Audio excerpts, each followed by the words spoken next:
Remember in chapter 4 we talk about the present value and future value calculation for one or say single cash flow. Now in chapter 5 we extend it and we'll talk about multiple cash flows. So multiple cash flows are very important and useful because there are many business and personal situations that would involve multiple cash flows. So if you think about a mortgage loan, a mortgage loan may take 15 or 13 years monthly payment, so that would be 180 or 360 payments. That is definitely multiple cash flows. If you are saving for your 401k, you are making monthly contribution to your 401k fund, and apparently that is a series of multiple cash flows.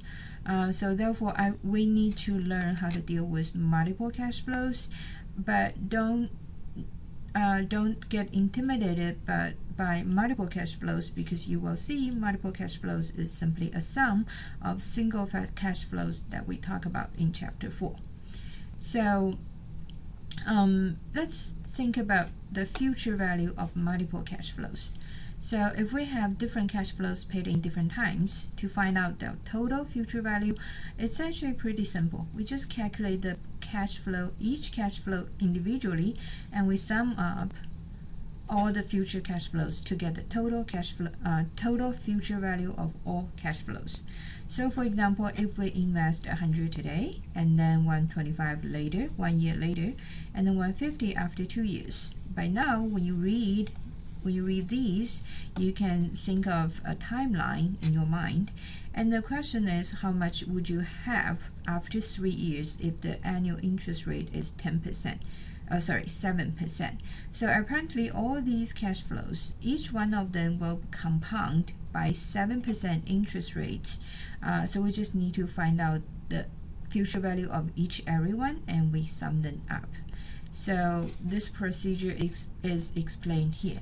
If we have $100 invested at today or time 0, and in 3 years it will compound for 3 years, so n will be 3 here by 7% interest rates. In the timeline you see a negative 100 because we take it as an investment cash outflow, but for our calculation, to simplify the calculation, we can just take the amount of cash flow. The second cash flow is 125, and from year 1 to year 3, as you see, 2 years in between, so we compound this 125 by 2 years at 7% interest rate. And the last cash flow is 150, and from end of year 2 to end of year 3, we have 1 year, and with 7% interest rate compound for 1 year for this 150. And as you see, the last step is, after we calculate all different future values, we sum them up, add up, we get a total future value for 26.11. So the idea is actually pretty simple. If we have multiple cash flows like these, to calculate the total future value, we just calculate the future value of every one, and we sum them up. So now we look at example 5-1 in your book.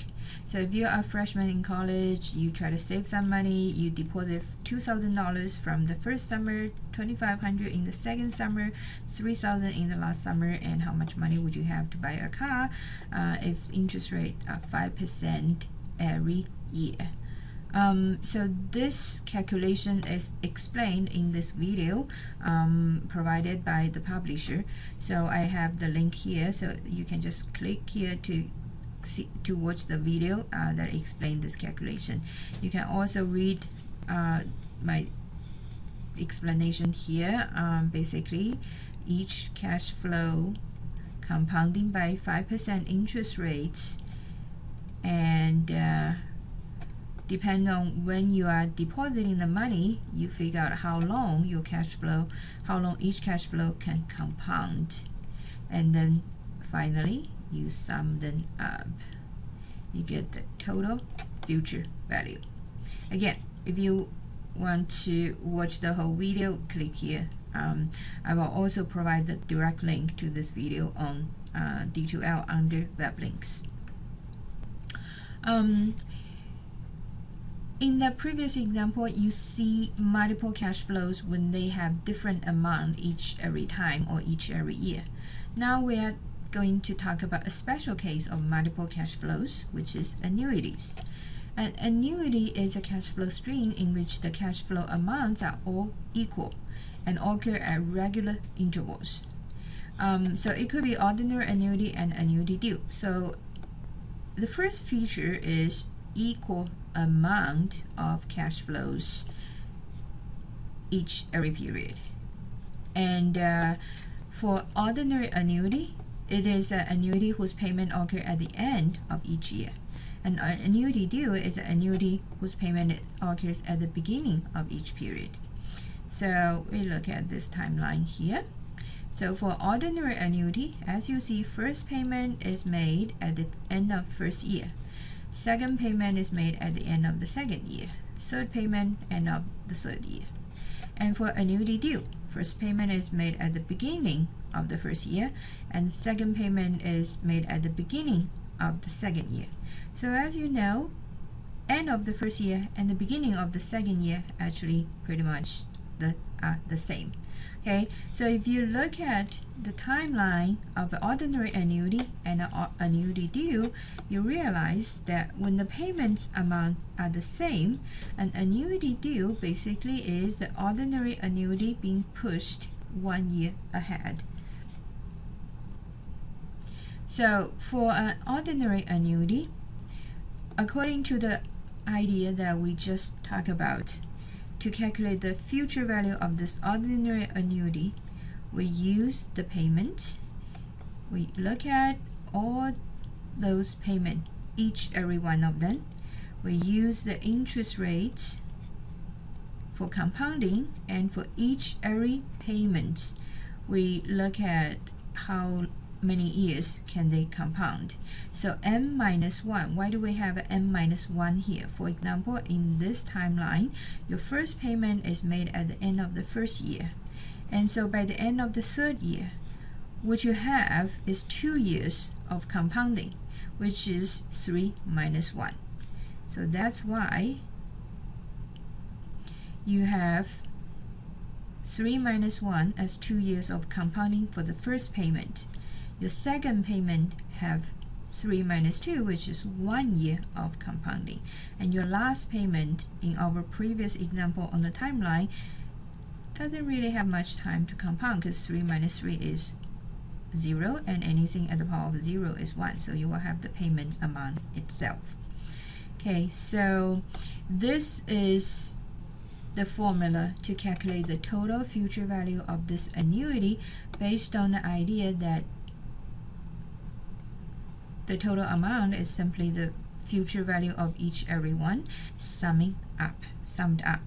Okay, so when we have this formula, because of the fact, or say the feature, that all these payment amount are the same, and then you have n minus 1, n minus 2, n minus 3, that give us a nice sequence. And then this formula actually can be shortened, or say simplified, into this, which means future value of this ordinary annuity equals to payment multiplied by this multiplier. Okay, and this multiplier simply is 1 plus I at the power of n minus 1, and then divided by the interest I.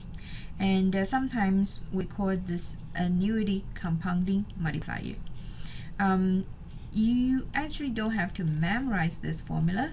You just need to understand that this formula is derived based on this, and it is simplified from this because of the feature that all the payments amount are the same, and they occur year after year, so you have a sequence that helps us to get a simplified formula like this.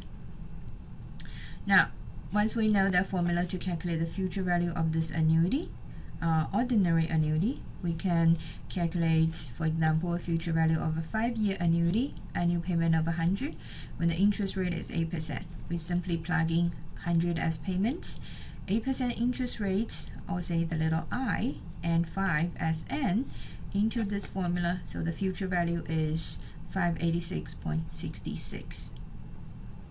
And we can also use the financial calculator to get the results. In that video, the calculator tutorial video on D2L, I explain how to use your financial calculator to get the future value of annuity. So you may also want to check out that video. And in this video, I'll just briefly talk about the inputs you need to use to calculate to get the future value result. So 5 years, 8% interest rate. Remember, you only input 8, not 8% into your calculator. Your payment now is 100. You can put a negative 100, so your future value result will be positive. If you put a positive 100, your future value result will be negative. At this point, it actually doesn't matter, positive or negative. Okay, in case you're wondering, is there a special order of inputting these variables? Like, do you have to input M first and payment later? Not really. You can input the payment first and then the interest rate and then the N, or the other way around. Doesn't really matter. You just need to input all these before you compute for the result of future value. Now, you also notice in this case, we are having 5 payments, each payment being $100. And in addition to that, there's no additional amount, especially no additional amount at the beginning, so we put 0 as PV. This does not mean that the present value of this annuity is 0. It simply means now we're telling the calculator that in addition to these 5 payments, there's nothing else. There is another example in your book about saving of the pension plan. So if you decide to contribute $3,000 per year, and then the company would add or match $1,500, so that means you have a $4,500 investment or deposit every year, which is pretty nice. And if they can earn 7% return every year, and you plan to retire in 40 years, you have a perfect annuity. Well, the payment is $4,500 per year and 7% interest rate, 40-year annuity. So how big would you expect the retirement account to be? So that is to ask, in 40 years, how much is the future value, the total future value of your investments? And also you can calculate the total future value when the interest rate is 8% instead of 7%. So let's take a look. Future value under 7%, almost 1 million. Future value under 8%, more than 1 million. You can use the formula. You can also use your financial calculator. Either way, if you want to see the explanation in the video, I do have the links here. Click on those links and watch the video, which nicely explain how do you get the result for those future value of your retirement investments. So now, after you watch that video, I would ask you to think about this question for your practice. If you promise to your niece $50 per year for 20 years, and she's gonna put the money in an account that makes a return of 6% per year, and then after 2 years, how much would she have? So $50 per year is not really a lot of money, but after 20 years of compounding interest and wealth accumulation, she does have decent amounts of $1839. So I provide the result here, and I would ask you to try to work on this question and check your answer and see if you get the same result as mine.